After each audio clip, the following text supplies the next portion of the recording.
নমস্কার বন্ধুরা, AJP creation with রান্নাঘরে আপনাদের সকলকে স্বাগত জানিয়ে শুরু করছি আরও একটি নতুন পর্ব। আজ আরও একটি মজাদার নতুন ইন্টারেস্টিং রেসিপি নিয়ে হাজির হয়েছি আপনাদের সামনে। আজ আমি বানাবো মুসুর ডালের ধোকা রেসিপি। চলুন তাহলে আর বেশি দেরি না করে রেসিপিটি শুরু করা যাক। আর রেসিপিটি শুরু করার আগে প্রত্যেকবারের মতো আপনাদের কাছে একটাই অনুরোধ, ভিডিওটা একটু স্কিপ না করে প্রথম থেকে শেষ পর্যন্ত দেখতে থাকুন এবং রেসিপিটি ভালো লাগলে অবশ্যই একটা লাইক করে চ্যানেলটিকে সাবস্ক্রাইব করে রাখার অনুরোধ রইল। রেসিপিটি বানানোর জন্য আমি এখানে 2 থেকে 3 ঘন্টার মতো আমি মুসুর ডাল ভিজিয়ে রেখেছিলাম। সেই ডালটাকে জল ঝরিয়ে নিয়েছি, এবার একটা মিক্সিতে বেটে নেব। দেখুন বন্ধুরা, এই পর্যায়ে কিন্তু মিক্সিতে আমার ডালটা বেটে নেওয়া হয়ে গেছে। আমি একটা পাত্রে কিন্তু ঢেলে নিয়েছি। এই ডাল বাটার মধ্যে কিছু উপকরণ দিয়ে দেব। প্রথমে দিয়ে দিচ্ছি স্বাদ মতো নুন, তারপর দিয়ে দিচ্ছি পরিমাণ মতো হলুদ গুঁড়ো, দিয়ে দিচ্ছি গরম মশলা গুঁড়ো, আরও একটু বেশি করে গরম মশলা গুঁড়োটা কিন্তু দিয়ে দেব। এই গরম মশলা গুঁড়োটা কিন্তু আমি বাড়িতেই বানিয়েছি। আর এখানে দিয়ে দিচ্ছি একটু আদা বাটা, আর দিয়ে দিচ্ছি রসুন বাটা, তারপর দিয়ে দিচ্ছি কিছু কুচি করে রাখা পেঁয়াজ, দিয়ে দেবো কিছু কাঁচা লঙ্কা কুচো। এবারে সমস্ত উপকরণগুলোকে কিন্তু ভালো করে মিশিয়ে নেব ডাল বাটার সাথে। ডাল বাটাটা কড়াইতে দেওয়ার জন্য আমি এখানে তেল কিন্তু গরম করে নিয়েছি। তারপর এই পর্যায়ে কিন্তু আমার সমস্ত উপকরণগুলো ভালোভাবে মিশিয়ে নেওয়া হয়ে গেছে। তো এখানে তেলটাও যেহেতু গরম হয়ে গেছে, আমি এবার দিয়ে দেব। কড়াইতে ভালো করে কিন্তু নাড়াচাড়া করে বেশ শক্ত হয়ে আসলে এমন অবস্থায় কিন্তু নামিয়ে নিতে হবে। এই পর্যায়ে দেখুন কতটা শক্ত হয়ে গেছে, এবার আমি কিন্তু নামিয়ে নেব। আর এখানে একটা থালায় তেল নিয়ে নিয়েছি, সর্ষের তেল।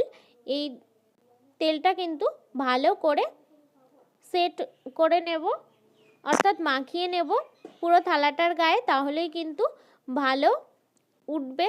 এইভাবে করে কিন্তু ওটা গরম অবস্থাতেই চেপে চেপে বসিয়ে দিতে হবে, তাহলেই কিন্তু পিস করতে খুব সুবিধা হবে।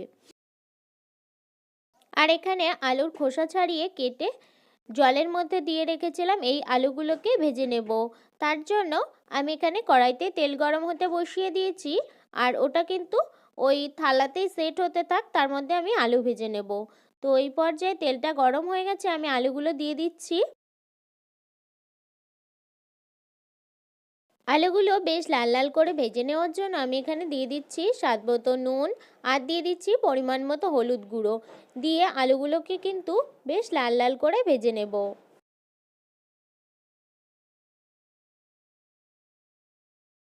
আলুটা ভেজে নেওয়ার মধ্যে এই পর্যায়ে কিন্তু এটা আমার ঠান্ডা হয়ে গেছে, আর পুরোপুরি কিন্তু সেটও হয়ে গেছে। এবার একটা ছুরির সাহায্যে কিন্তু ধোকার শেপ দিয়ে কেটে নিতে হবে। ধোকা যেমন শেপের হয় ঠিক তেমন শেপ করে কিন্তু কেটে নিতে হবে। তো এই পর্যায়ে আমার কেটে নেওয়া হয়ে গেছে, আমি এবার তুলেও রেখেছি। দেখুন বন্ধুরা কত সুন্দর হয়েছে ধোকার শেপগুলো, খেতেও কিন্তু খুবই টেস্টি হয়। তো এই পর্যায়ে আলু ভাজা হয়ে গেছে, আমি তুলে নিয়েছি। তো ওই তেলেই কিন্তু ধোকাগুলোকেও ভেজে নেব।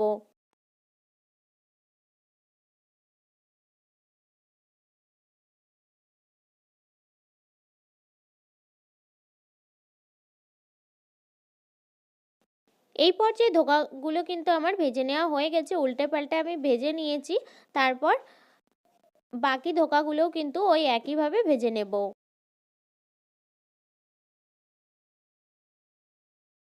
ধোকা ভাজার পর সামান্য একটু তেল রয়ে গেছে, ওই তেলেই কিন্তু আমি রান্নাটা করব। ফোড়নের জন্য দিয়ে দিলাম প্রথমে শুকনো লঙ্কা, তারপর দিয়ে দিচ্ছি তেজপাতা, তারপর ফোড়নের জন্য দিয়ে দিচ্ছি 5 ফোড়ন, দিয়ে দিচ্ছি পেঁয়াজ কুচি,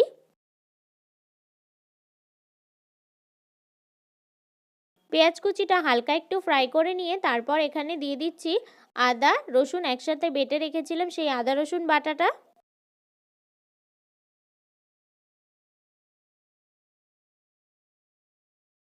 আদা রসুন বাটাটা কষিয়ে নিতে হবে যতক্ষণ না আদা রসুনের কাঁচা একটা গন্ধ সেটা চলে যায়।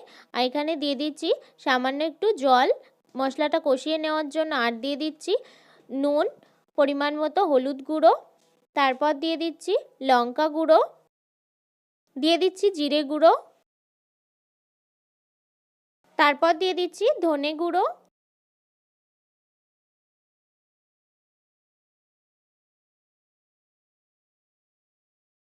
তারপর সামান্য একটু জল দিয়ে মশলাগুলোকে কিন্তু বেশ কিছু সময় ধরে কষিয়ে নেব, যত সময় না মশলাটা থেকে তেল ছাড়ে। দিয়ে দিচ্ছি সামান্য একটু চিনি। চিনিটা কিন্তু এর স্বাদটা অনেক গুণ বাড়িয়ে দেবে। তো তারপর এখানে দিয়ে দিচ্ছি ভেজে রাখা আলু। মশলার সাথে আলুগুলোকে কষিয়ে নেওয়ার জন্য দিয়ে দিচ্ছি সামান্য একটু জল। আলুগুলোকেও মশলার সাথে বেশ কিছু সময় কষিয়ে নেব, যত সময় না আলুগুলো অনেকটাই সিদ্ধ হয়ে যায়। তো এই পর্যায়ে কিন্তু আমার কষিয়ে নেওয়া হয়ে গেছে। তো আমি দিয়ে দিচ্ছি পরিমাণ মতো জল। তারপর এখানে ঝোলটা কিন্তু ফুটে উঠেছে। তো এই পর্যায়ে ভেজে রাখা ধোকাগুলো দিয়ে দিচ্ছি। ধোকাটা দেওয়ার পর তারপর কিন্তু 5-10 মিনিটের মতো ফুটিয়ে নিতে হবে, আর খুব আলতোভাবে কিন্তু নাড়াচাড়া করতে হবে। তো এই পর্যায়ে রান্নাটা আমার হয়ে গেছে, সমস্ত কিছু কিন্তু ভালোভাবে সিদ্ধ হয়ে গেছে। তো গরম মশলা ছড়িয়ে নামিয়ে নেব। মুসুর ডালের ধোকার রেসিপিটি কিন্তু আমার রেডি হয়ে গেছে, আমি নামিয়ে নিয়েছি। এই ধোকা খেতে কিন্তু দুর্দান্ত লাগে গরম ভাতের সাথে। তাই আপনারা অবশ্যই একটিবার হলেও এই রেসিপিটি বাড়িতে ট্রাই করবেন। আশা করি আপনাদের সকলের খুব ভালো লাগবে। আর আমার এই রেসিপিটি যদি আপনাদের ভালো লেগে থাকে তাহলে অবশ্যই একটা লাইক করে দেবেন এবং কমেন্টের মাধ্যমে জানাবেন আমার এই রেসিপিটি আপনাদের কাছে কেমন লেগেছে, এবং বেশি বেশি করে শেয়ার করে আমার পাশে থাকবেন, আমাকে আরও উৎসাহিত করবেন। আপনি যদি আমার চ্যানেলে নতুন বন্ধু হয়ে থাকেন এবং আরও নিত্য নতুন ইন্টারেস্টিং মজাদার রেসিপির আপডেট পেতে চান তাহলে প্লিজ আমার চ্যানেলটিকে সাবস্ক্রাইব করে পাশে থাকা বেল আইকনটি প্রেস করে অল নোটিফিকেশন অন করে রাখবেন, যাতে সমস্ত ভিডিওর আপডেট আপনি ঠিক সময় পেয়ে যান। আজ এই রেসিপিটা এই পর্যন্ত। আরও একটি মজাদার নতুন কোনো ইন্টারেস্টিং রেসিপি নিয়ে আপনাদের সাথে দেখা হবে আরও একটি নতুন পর্বে। সবাই সুস্থ থাকবেন, ভালো থাকবেন এবং সাবধানে থাকবেন।